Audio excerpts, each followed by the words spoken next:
Hello everyone, welcome to Cambridge from the Inside. Today is the first episode of Cambridge from the Inside, which we're really excited about. So my name is Siam and I'm the Outreach and Communications Officer at Trinity Hall, and I'm here with Marcus. Would you like to introduce yourself? Yeah, so I'm Marcus Tomlin. I'm the Director of Admissions here at Trinity Hall, and that just means really that I oversee all aspects of the admissions process, which hopefully is relevant for the conversation that we'll have today. Yeah, exactly. And just for anyone who doesn't know, Trinity Hall is one of the 29 colleges that make up Cambridge. So the University of Cambridge is made up of lots of different colleges that students are assigned to, and we are Trinity Hall.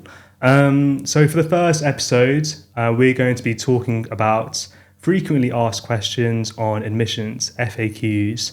And we have a long list of questions. We're probably going to do multiple parts of this episode, so you're probably watching episode 1. So the first question that I have here is, what is the ideal candidate for Cambridge, Marcus? Yeah, it's something we get asked a lot at open days and things like that, and when we go into schools and talk to people who are thinking of applying. I think I'd say there isn't really such a thing as an ideal candidate as such. We're not looking for a particular, personality type or something like that. People can make really, really strong applications if they're introverted or if they're extroverted or anything in between. What I would say though is we are looking for people who have a really serious interest in and commitment to the subject that they want to study. So we're looking to give our offers to people who have the best academic ability and potential. And so we're looking for evidence of that. We don't want someone to come and study a subject here for 3 years or maybe 4 years. Some of our courses are 4 years long.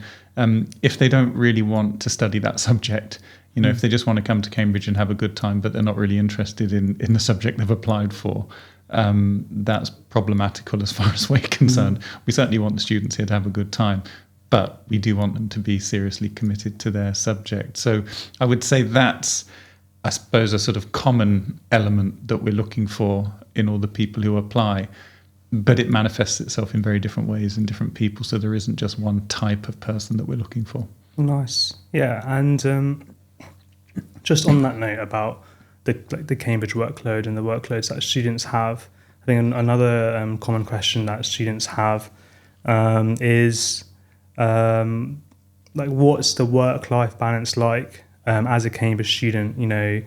Some students might believe that Cambridge students have no time for a social life or doing things outside of studying. Would you say that's true?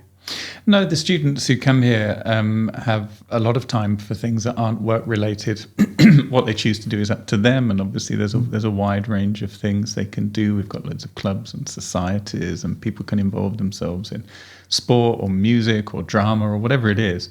And the expectation is really that the students here spend about 5 or 6 hours a day studying, whether that's in lectures or in the small group teaching that we offer, or whether that's just working independently in the library, doing some reading or working through some problems that have been set. So, as I say, the expectation is there's about 5 to 6 hours a day of academic work, which does leave time around the edges for all sorts of extracurricular things that the students are interested in. So it certainly isn't the case that the students who come here are just expected to work 24/7 during term. That would be sort of inhumane. So we're not expecting that. Yeah, and I think there's actually like a huge wealth of opportunities of doing things outside of your degree at Cambridge in a way that doesn't that's quite specific to Oxford and Cambridge compared to other universities, because of the collegial system. How when you're a student at Cambridge, you're part of one of the colleges. You find that there's events that are being run within your college, so that those will tend to be with people from your college, and there'll be events that are run by your department, and in terms of also your lectures and labs, you'll be seeing friends from your department in that sense. And then there's so many, whether it's sports or just different societies that are run through the university. And then those are avenues where you get to meet people from all across the university, not just undergraduates, but also postgraduates. So as a Cambridge student, there's actually so many opportunities to be in different social circles and get to know loads of different people in a way that I think is not so as much of the case when you take out the collegial side of things. So I mean, and I think to add on to the workload thing, what's quite nice about university in general is that each student really has the freedom to kind of work out a work style and a routine that works for them. I know some students who know that they're very efficient and very effective, and they make themselves a busy schedule, and they know that if they give themselves like a 4-hour, 3-hour block to get a certain amount of things done, they know they'll be able to do that because they know they're busy afterwards, they're busy beforehand.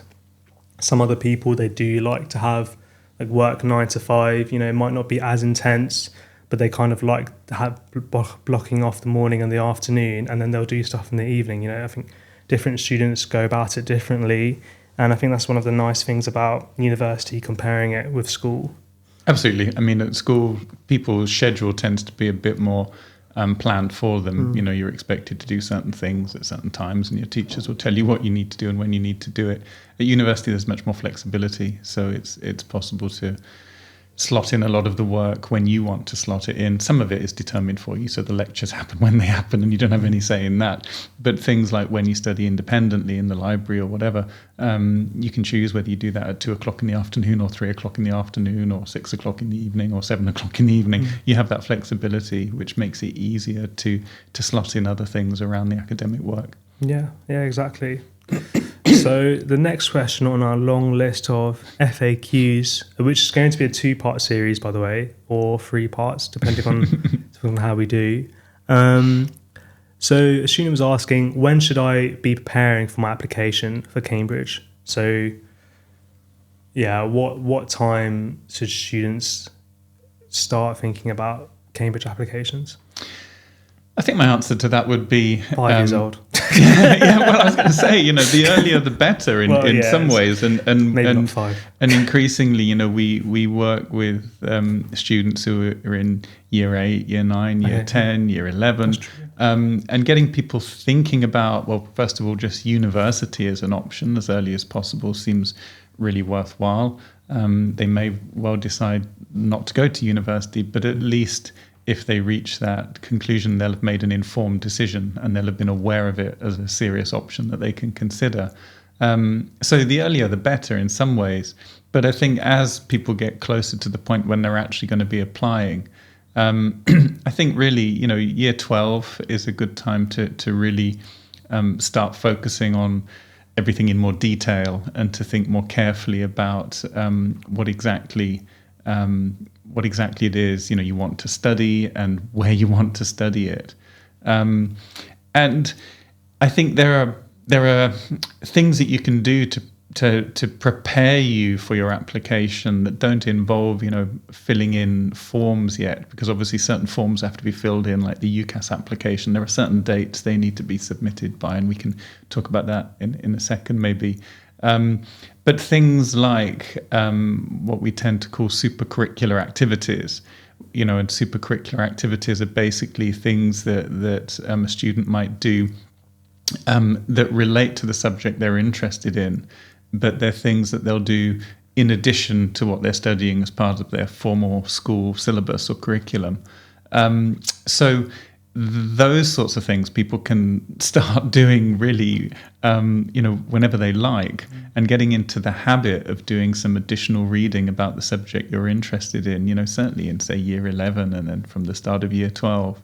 That's a good thing to do, because it means that when those people reach the stage of having to write, say, their personal statements, which are part of the UCAS application, they've got lots of really interesting things that they can include in their personal statement. So it all counts as preparation for an application, even though it might start maybe 2, maybe 3 years before they reach the point where they actually start submitting the paperwork, things like the UCAS application and stuff like that.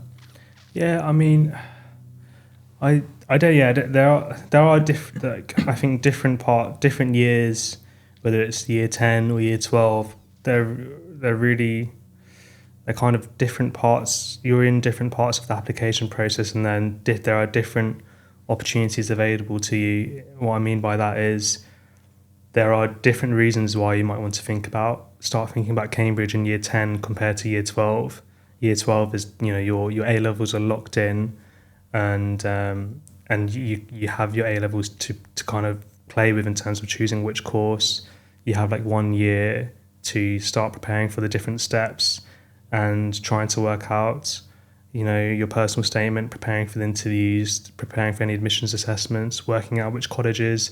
Is quite a busy year for Oxbridge applicants in a very different way to how year 10 can be. Year 10 is like a lot less busier, or even year 9.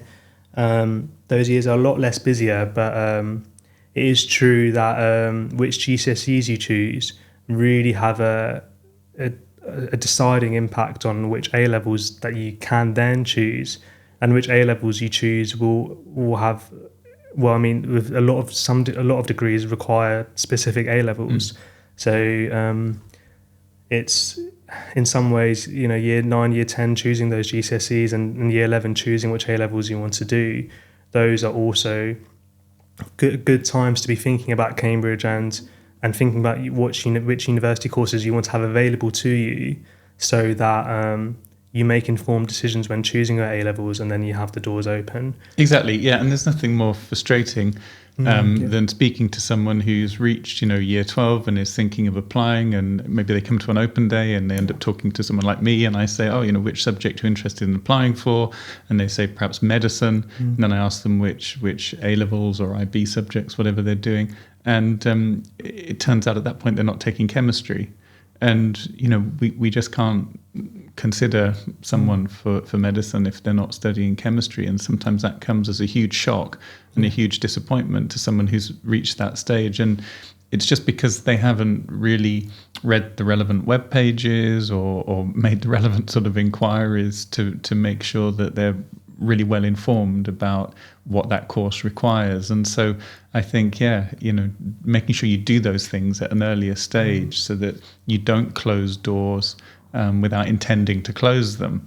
I think that's important. Yeah, or they might have not received like the guidance from their teachers, because different schools have different varying amounts of facilities to be able to support each and every student in these situations, which is kind of why we're here doing the podcast, to be able to get all of this useful information online and out to students, so that when they're, any year 9s, year 10s, students who are choosing the A levels know that, it's quite, for subjects like medicine, chemistry A levels really is fundamental. You actually can't enroll in the medicine course without it. Yeah. And there are a lot of other subjects like that. So if you're there watching, thinking, okay, well, I want to study, I don't know, land economy or law. Do I need to do law A level? You can look up on either the Trinity Hall website or the University of Cambridge website, go onto the courses, go on entry requirements, and it will say, are there any specific A levels that you need, and which grades that you would need if you were given an offer. And I think, so when I was applying, I was choosing between Oxford and Cambridge. I think I started just kind of thinking about the idea in year 10, and it really did help just having a feel for the website even when I was 15, because I always knew on the back of my mind kind of what the end result would have to be if I was to make an application. I always knew, well, if I wanted to go to Oxbridge, the A-level grade requirements are these, and to be able to get those grades, I'm going to have to do well in my GCSEs for it to be a bit of a snowball effect. And at least that really helped me just thinking about it a bit earlier than year 12. So next we have on here is, I guess, how important is course choice? So say like I'm a student, and I'm an applicant, and I'm thinking about different universities to go to. I'm thinking of which college in Oxford, Cambridge I'd like to apply to. I'm thinking about what kind of city I'd like to live in, finances. On all of those things, how important should course choice be? I tend to think choosing the right course is pretty much the most important thing. That's what you'll be doing for 3 years or 4 years, or in the case of medicine, even longer. And so if you end up applying for a course that you're not really interested in, and then you end up studying a subject that you're not really interested in for 3 years or 4 years, that's just really hard to do. It usually doesn't end well for anyone. It means that the student has a really uncomfortable time. They're not happy very often, because they're having to give all this time to something that they're just not bothered about. It's not a good experience for the people teaching them, because there's nothing more demoralizing than teaching someone who's just not interested in learning the subject that you're teaching. So it's in everyone's best interests, if the students who come here are studying subjects that they're genuinely motivated by and curious about, and just really want to give time to. So I tend to think that's important, but it's not just picking a course that you're interested in that is crucial. It's also making sure that the course is the right kind of course for you. So lots of universities around the country, and indeed around the world, offer courses that might have the same title. So you can study history at Cambridge and virtually every other university in the country. But it doesn't mean to say that the course content will be identical. It doesn't mean to say that the course structure will be identical. It doesn't mean to say that the percentage of exams versus coursework will be identical. In fact, all of those things can vary quite drastically. So if you know, for instance, from your school experience that you're really good at coursework and you're not so good at timed exams, maybe you want to apply for a course that has a higher coursework percentage, because that enables you to play to your strengths.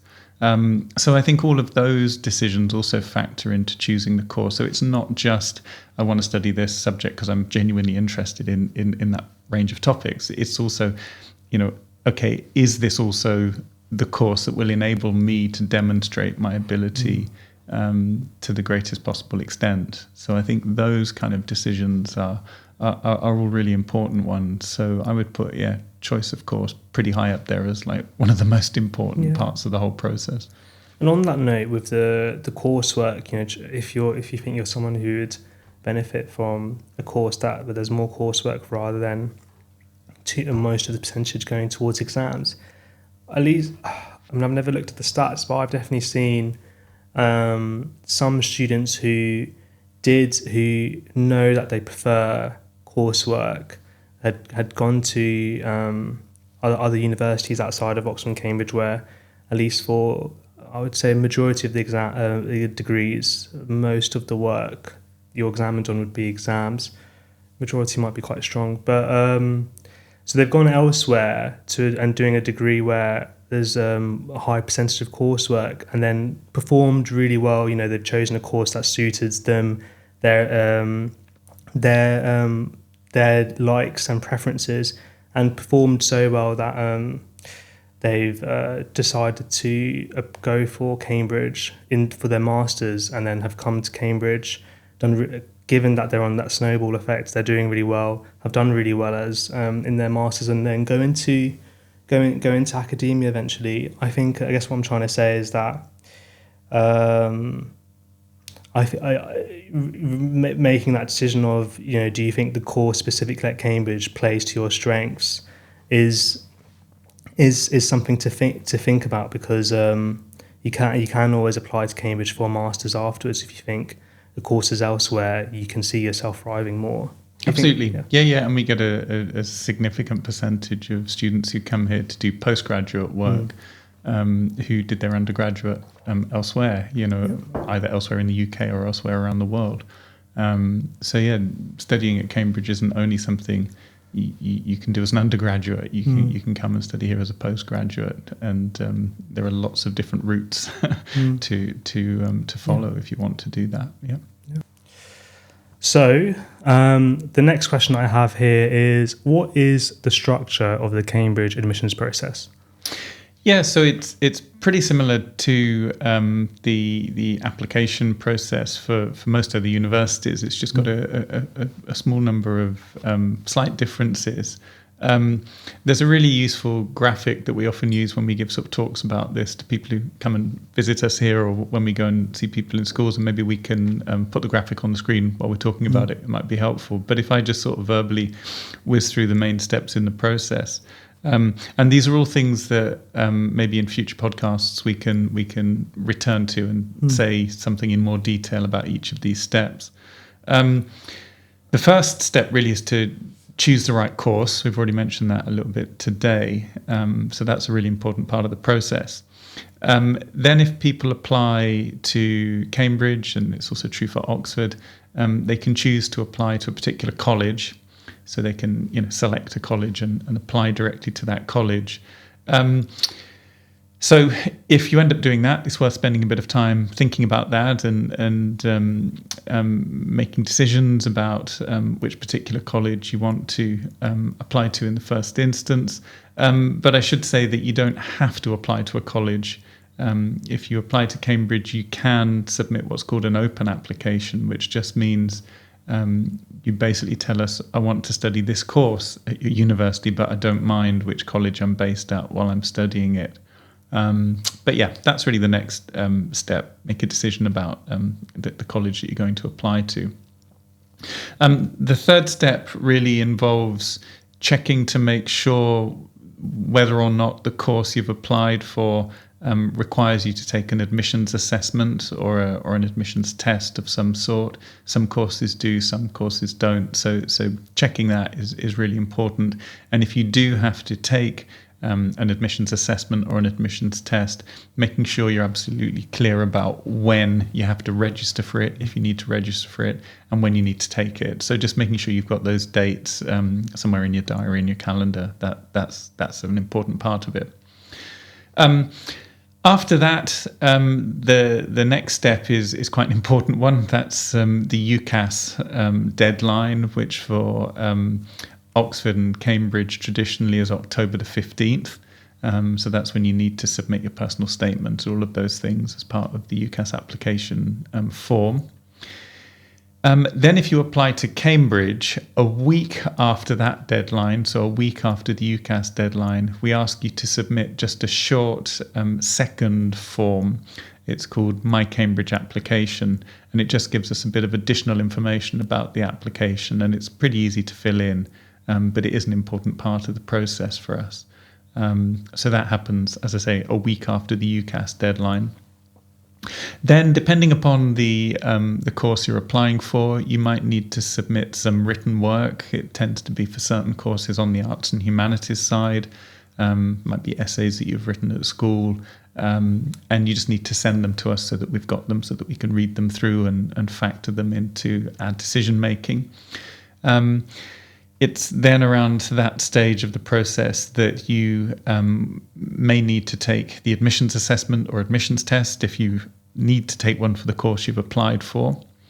And when that's over, the next stage in the process really is the interview stage. That's when we ask people to be available for interviews. There are normally 2 interviews for most subjects, and they each last about half an hour.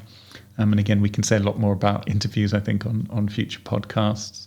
And then after that, it's basically up to us to make our decisions. And so we do that in a really holistic way, looking at all the information we've acquired throughout that whole process. And then we communicate those decisions in January.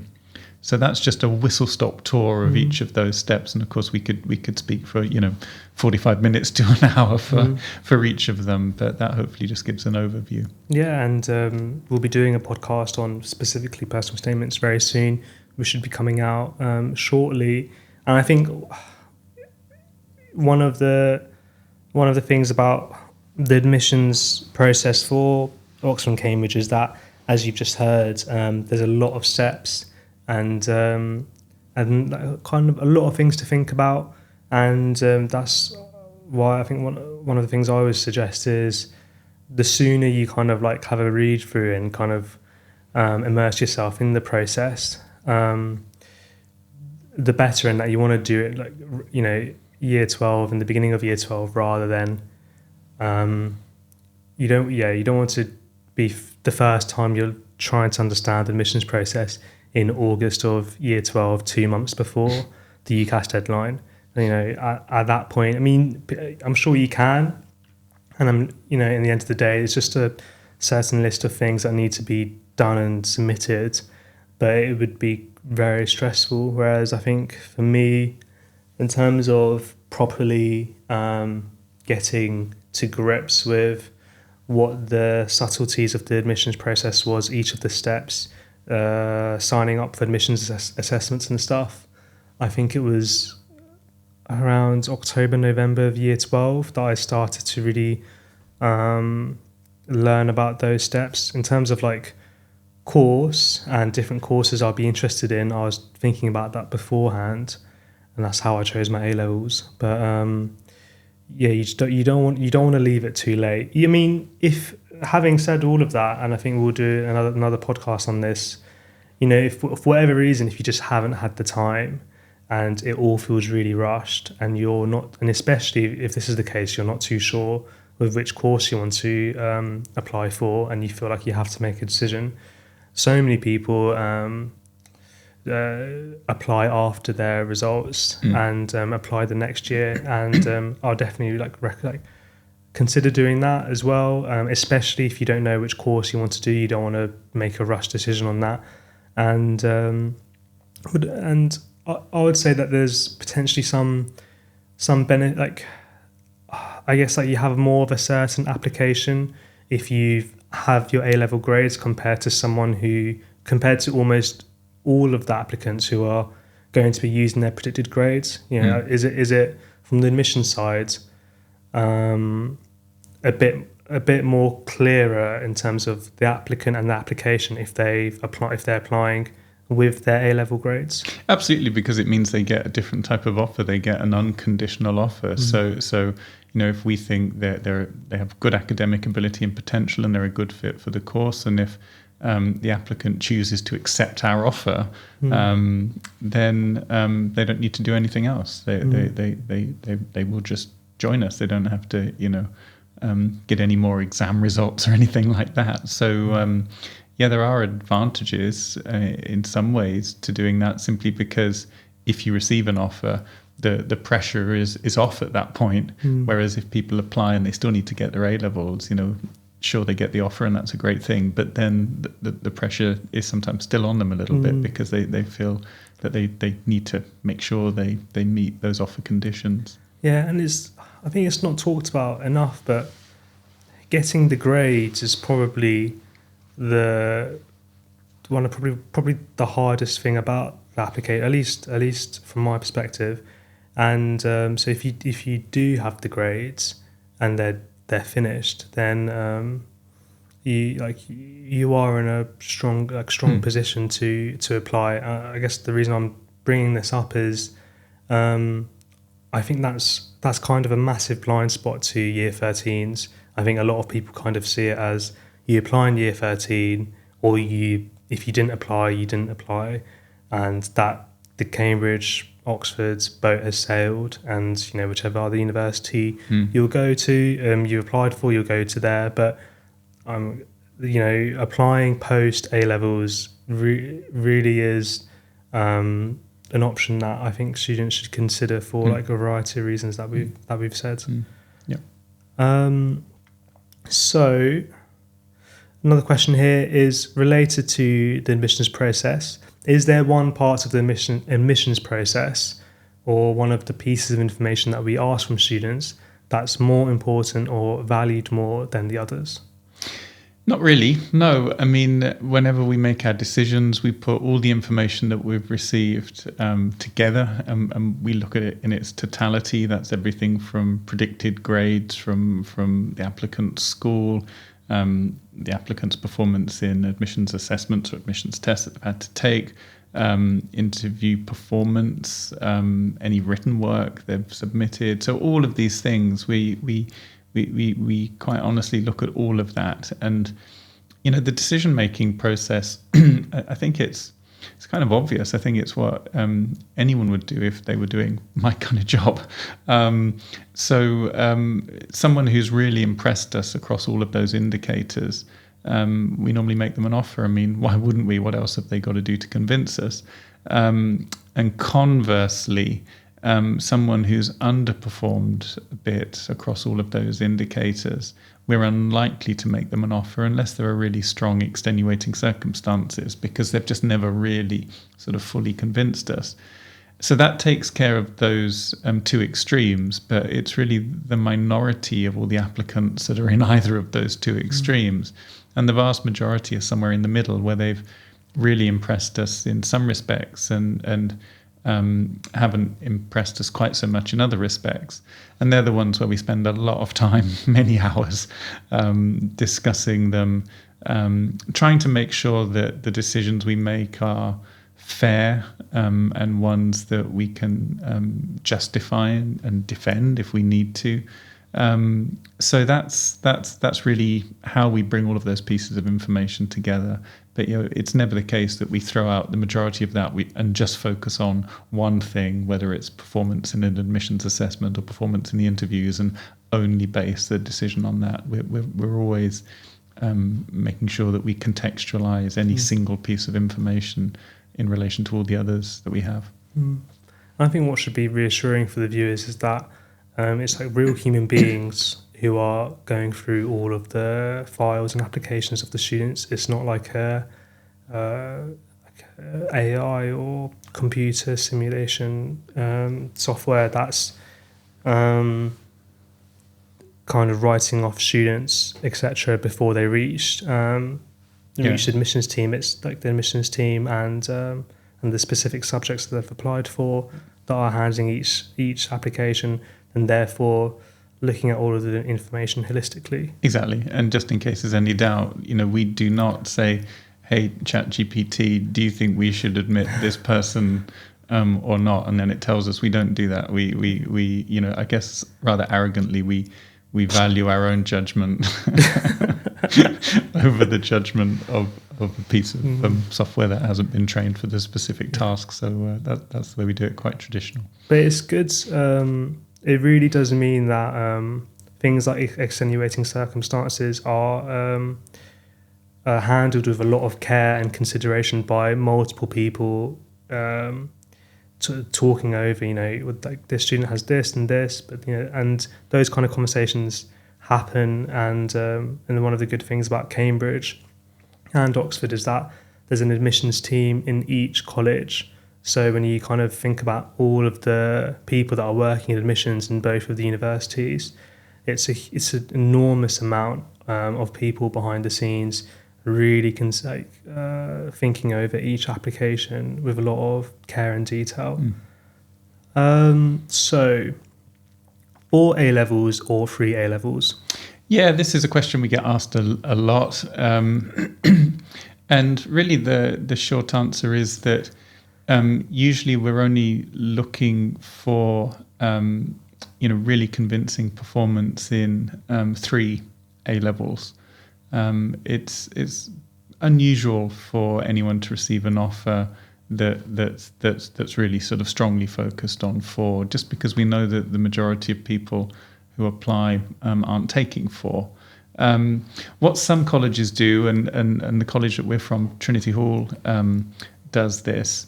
If someone is taking 4 A-levels, and if we feel that all 4 subjects are relevant in some way, this tends to happen a bit more on the science side, perhaps, we may well ask them to get the A stars, because on the science side, the standard offer is 2 A stars and an A. we may ask them to get those in 3 of the A levels that they're taking, and we may ask them in addition just to pass the 4th A level that they're taking. So in other words, we encourage them to continue with it, but we're not expecting them to get an A star in it. So some colleges do that. Other colleges will just make it a 3 A level offer, and they'll say, we want you to get A star, A star, A from any of these 4 subjects if they feel that all 4 are relevant. I should say that on the science side, often when people are taking 4 A levels, it's often because they're taking maths and further maths. So they might be taking, physics and chemistry and maths and further maths, and they might be applying for, say, natural sciences or something like that. So I'm not saying that maths and further maths are the same thing. Obviously, they're not. They are different courses, but one, as the name suggests, is a kind of an extension of the other.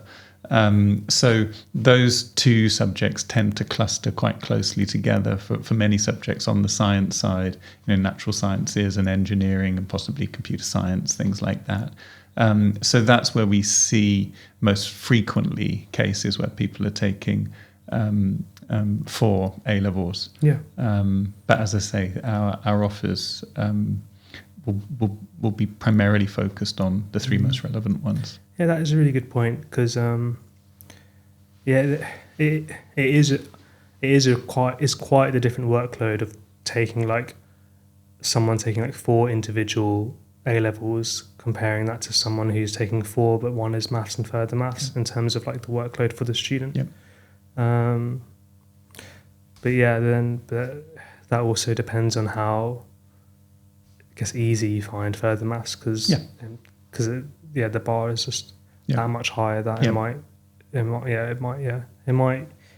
bring on a lot of work. For some, it brings on a lot more work than a normal A level does, and for some, the combination of the 2 isn't that much work at all. And then those students tend to apply for maths, and then face the STEP admissions test. So we've got also here how many places are there for each year for each subject, I guess, for any of the colleges. So I guess a lot of students won't, a lot of viewers won't know that how, if you apply for a certain course, it does really matter. It does really affect your day-to-day life, who you study in that course in your college compared to other colleges. Yeah, so we have a small number of courses where the overall number of students that we're allowed to admit across the whole university is sort of controlled, really, and that's simply due to resources. They tend to be subjects where there are limits on how many students they can fit in their lecture theatres and things like that. For the majority of the courses, though, we don't have sort of centrally imposed limits on the number of offers that we're allowed to make.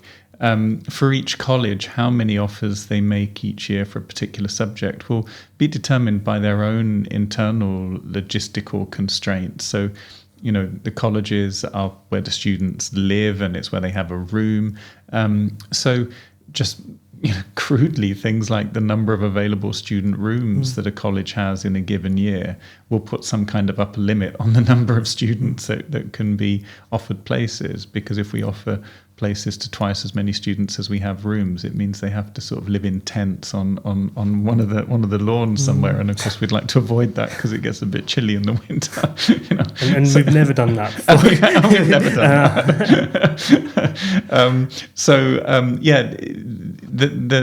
that. The numbers of students we admit, as I say, are determined by those kind of logistical issues to a large extent. And for instance, what we do at Trinity Hall, and many colleges do this now, we don't have an absolute sort of set in stone fixed number of students. We're not just looking for a certain number to study, say, history or English, and we have to hit that target at all costs. We want the offers to go to the students who have the best ability and potential, as I said earlier. And so for many subjects, some years it'll be a slightly higher number or a slightly lower number. We sort of adjust depending upon the quality of the applicants we receive. And I should say, this isn't just done at the college level without any consideration of what's happening at other colleges, because we have various redistribution mechanisms, really, that enable us to compare and contrast the ability and potential of the applicants we receive here at Trinity Hall with the quality of the applicants who have been received for the same subject at other colleges. And all the colleges work very closely together to try to make sure that the applicants with the greatest ability and potential receive the offers, regardless of which college they happen to have applied to in the first instance. So it's a perfectly normal thing to apply to Cambridge, and you apply to College X, and you might eventually receive an offer from College Y. That's completely normal. About a quarter of all the people who receive offers find themselves in that situation, and it's just a result of this kind of coordination that goes on to make sure that the very best applicants receive the offers. Nice, yeah. And we'll be talking about the pool a bit more later, if not on a different podcast. But I think the redistribution mechanism you were talking about, I think one of the really good things about that is that it really makes sure that the best students and the students who should be given a place at Cambridge, no matter which college they apply to, that we've really made sure that they find a place somewhere. Yep. Naturally, there's probably always going to be fewer spaces that the university can have than to those who are deserving of one. But this redistribution mechanism really optimizes the process. Yep. In terms of how many students per course per college, so like that's in Trinity Hall, I'm a student. I think would I be right in saying that normally for most courses it's single digit numbers of how many people will be studying that course in your college? For the majority of courses, yeah, and then there are some larger subjects. Yeah. Again, tends to be a bit more on the science side, where it will be double-digit numbers. Yeah. So I'm thinking of things like engineering. I'm thinking of things like natural sciences. Yeah. If you group together all the natural sciences students, at some colleges that may go up as high as even 20 or something like that. But often it's 12, 13, 14, 15, that kind of range. So yeah, there are some exceptions to that, but on the whole, it could be anything from one or two other students for the smaller subjects, up to 6, 7, 8 for a kind of medium-sized subject. I think that's really cool and something quite specific to Oxford and Cambridge in that you might be studying a subject and there's like 180 people in your course across the university, but there's 5 other people studying that course in your college. And like the relationship that you have with the people who are studying that course in your college will be very different to everyone else, but you'll naturally be a lot closer with them. You'll share seminars and supervisions with them. You may have labs with them depending on the course, and they're the people who are there to reach out to if you're struggling with an essay or a problem sheet. You tend to be a bit more closer with the students who are studying your course from your college compared to elsewhere, and it's an experience and a kind of friendship group that's very specific to Cambridge. Yep. So I think lastly, because we're running out of time for today, it's a short question. Is there an age requirement to study at Cambridge? The short answer to that for the vast majority of subjects is no. There's no age requirement. The slightly longer answer is that for medicine as a subject, there is an age requirement. So students studying medicine have to be 18 years old by the 1st of November during the first year of their study. So in other words, if they start in October, they have to be 18 by the 1st of November, and that's just something that's required nationally. For other subjects, there's no requirement for students to be 18. However, we have to be sufficiently convinced that people who are under 18 at the point when they start the course are able to sort of cope socially. Being in a community where the vast majority of people will be 18 or above when they start their course. And obviously, if people are considerably younger than 18, if they're maybe 16 or something, there are potential safeguarding issues that we just need to be very, very careful about. So it introduces a level of complexity to ensure the well-being of those students. We have to be convinced that that's in the best interests of the student. But yeah, that's the slightly longer answer to that question. Well, yeah, what a problem to have to be academically fit for Cambridge, but you're too young. Yeah. I mean, it happens occasionally. That someone applies and maybe they'll be 16 and a half at the point when they actually would start the course, and we see that from the paperwork, and as I say, for the majority of courses it isn't a deal breaker, but it is something that we need to just consider really seriously, so that the decision we make is in the best interest of the applicant, really. Nice. All right, so thank you for listening. We actually have loads more questions that we're intending to go through, so there will be a part two to this. I'm Siam, the Outreach Communications Officer, and thank you, Marcus, Director of Admissions. And whether you found this on YouTube or on the podcasting platforms that you listen to, stay tuned for next time, and we'll see you later.